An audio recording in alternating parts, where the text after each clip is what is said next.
উঠবে একটা জিনিস, তাই না? যখন আপনি বলবেন আল্লাহ পাকের আঙ্গুল আছে, তা আপনি যেহেতু আঙ্গুল বলতে এটাই বোঝেন, হাতের সামনে চোখের সামনে এটা ভেসে উঠবে।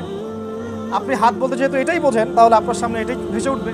চেহারা বলতে আপনি কি বোঝেন? যেখানে চোখ থাকবে, কান থাকবে, নাক থাকবে, তাই তো? যদি আপনি আল্লাহর চেহারা বলতে বলতে আপনি এই কল্পনা নিয়ে আসেন, কুফরি হয়ে যাবে। কি হয়ে যাবে? অতএব এই জায়গাগুলো, শব্দগুলোকে এই জায়গায় রেখে দিতে হবে। এগুলো নিয়ে কোনো প্রকার ব্যাখ্যা বিশ্লেষণের প্রয়োজন নাই। আল্লাহ রাব্বুল আলামিন তার জাত এবং তার সিফতের মতো, আল্লাহ পাক তার মতো হাসেন, কেমন আমি জানি না। আল্লাহ পাক তার মতো করে রাগ হন, এই রাগ আমাদের রাগের মতো নয়।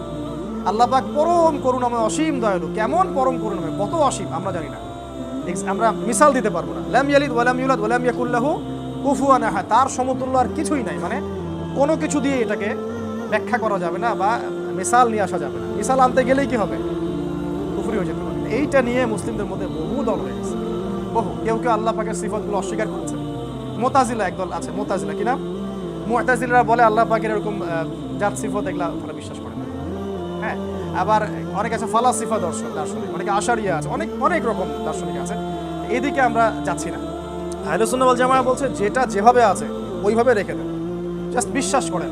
এ ব্যাপারে একটা খালি আমি অ্যারাবিক জুমলা কোট করছি। ইমাম মালিক রাহিমাহুল্লাহ বলেছেন। কোন ইমাম? ইমাম মালিক রাহিমাহুল্লাহ। তিনি কিন্তু প্রচুর নির্যাতনের শিকার হয়েছিলেন বাগদাদে। হ্যাঁ, ওই যে কিছু মানুষ যে হাত বাঁধে না, এমন করে দাঁড়া থাকে না, ইমাম মালিক রাহিমাহুল্লাহকে এত নির্যাতন করা হয়েছিল যে হাত তিনি বাঁধতে পারেননি, অনেকদিন নামাজে হাত বাঁধতে পারেন নাই। সমাজের মানুষ ওই সময় সমাজের বেশিরভাগ আলেম এক মতাদর্শের ছিলেন, তিনি আলাদা ছিলেন।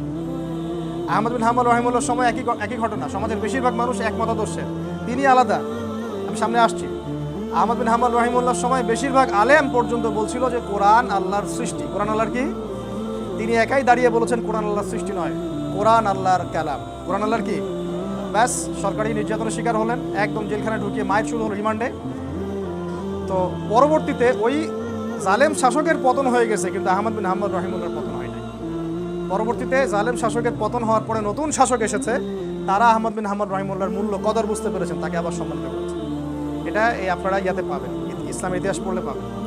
তো ইমাম মালিক রাহিমাহুল্লাহ বলেছেন এই ব্যাপারগুলো নিয়ে, আল্লাহ পাকের আসমা ও সিফাতগুলো নিয়ে, যে মা'নাহা মালুম, এর মানে আমরা জানি। এর মানে কি আমরা জানি, মালুম মানে জানি। আল কাইফিয়া, এর মানে কাইফিয়াত কেমন, এটা মাজহুল, আমরা জানি না।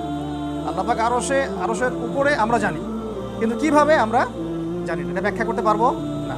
তারপরে তিনি বলছেন ওয়াল ঈমানু বিহি ওয়াজিবুন, এর উপর ঈমান রাখা কি ওয়াজিব, এর উপর ঈমান রাখা কি ওয়াজিব। আল্লাহ পাকের আসমা সিফাত, আল্লাহ পাকের এই জাত ও সিফাতগুলো সম্পর্কে ঈমান রাখা ওয়াজিব। আর ওয়াসুআলু আনহা বিদআত, এটা নিয়ে বেশি প্রশ্ন করা কি বিদআত। এতটুকু যথেষ্ট আমাদের জন্য, ঠিক আছে? আমরা সাধারণ মানুষ, আমাদের জন্য এতটুকু যথেষ্ট, কারণ আমরা আল্লাহ সম্পর্কে এই বিষয়গুলো জানলাম।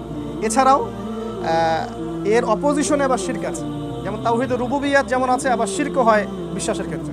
তাওহীদে উলুহিয়াত যেমন আছে, আবার ইবাদতের ক্ষেত্রেও শিরক হয়ে যায়। তাওহীদে আসমা সিফাত যেমন আছে, আবার ওই আসমা সিফাতে মানুষ শিরক করে ফেলে। মানে তাওহীদ যেভাবে তিন ভাগে ভাগ করা যায়, শিরকটাকেও তিন ভাগে ভাগ করা যায়। আশিরকু ফিল আকীদা, আশিরকু ফিল আমাল, আশিরকু ফিল লিসান আও কওল, এভাবে ভাগ করা যায়। আরেকটা শিরকের প্রকারভেদ আছে, এটা হলো আশিরকুল খফি, মানে গোপন শিরক বা রিয়া বা গোপন শিরক। ওইদিকে আমি যাচ্ছি না। মনে রাখবেন তাওহীদের বিপরীত কি? শিরক। আল্লাহ বলতে কেউ যদি নাই এরকম মনে করে, বা শিরক হয়ে যাবে। ইবাদত করতে গিয়ে আল্লাহ ছাড়া অন্য কাউকে সেজদা করে, শিরক হয়ে যাবে। হ্যাঁ, আবার যদি আল্লাহ পাকের আসমা ও সিফাতগুলোর ভ্রান্ত ব্যাখ্যা করতে যায়, তখন কি হবে?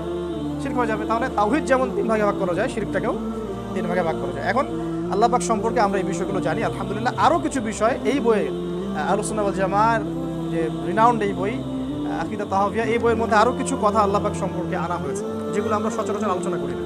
একটু ঈমান তাজা করার জন্য আমরা একটু বলে নেই, আমি জাস্ট পয়েন্ট আউট করে এনেছি। এক নাম্বার হচ্ছে আল্লাহ পাকের সাদৃশ্য আর কিছু নাই। আমি সহজ করে আপনাদের জন্য বলছি, আল্লাহ পাকের সাদৃশ্য আর কিছু নেই। কেউ যদি বলে আল্লাহ রাব্বুল আলামিন এরকম শক্তিশালী, ঠিক যেমন এমন এমন এমন এমন, এই যে সাদৃশ্য, ব্যাস। এক্সাম্পল দিচ্ছি, আল্লাহ মাফ করুক। কেউ যদি বলে যে 1 কোটি ফেরেশতার শক্তি যেমন আল্লাহর শক্তি তেমন, আউযুবিল্লাহ, এটা সাদৃশ্য যদি কেউ তুলনা করতে যায়, ব্যাস কি হয়ে যাবে? কুফরি হয়ে যাবে, শিরক হয়ে যাবে। আর আল্লাহ পাকের সাদৃশ্য কিছুই নাই, কোনো কিছু দিয়েই আল্লাহ পাকের সাদৃশ্য প্রমাণ করা যাবে না। ঠিক কুল হু আল্লাহু আহাদ, আল্লাহুস সামাদ সূরার মধ্যে আছে। হ্যাঁ, লাম ইয়ালিদ ওয়া লাম ইউলাদ ওয়া লাম ইয়াকুল লাহু কুফুয়ান আহাদ, তার সমতুল্য আর কিছুই নাই। আচ্ছা, এরপরে আমরা এটাও আকীদা রাখবো আল্লাহ পাক সম্পর্কে, যে আল্লাহ রাব্বুল আলামিন কোনো কিছু করতে অক্ষম নন, কোনো কিছু করতে অক্ষম নন, সব কিছু আল্লাহ পাকের পক্ষে করা সম্ভব। 3 নাম্বার, আল্লাহ রাব্বুল আলামিনকে কেউ অক্ষমকারী নয়। আল্লাহ রাব্বুল আলামিনকে কেউ অক্ষমকারী নয়, মানে আল্লাহ পাকের শক্তির বিরুদ্ধে কেউ শক্তি খাটিয়ে আল্লাহ পাককে অক্ষম করতে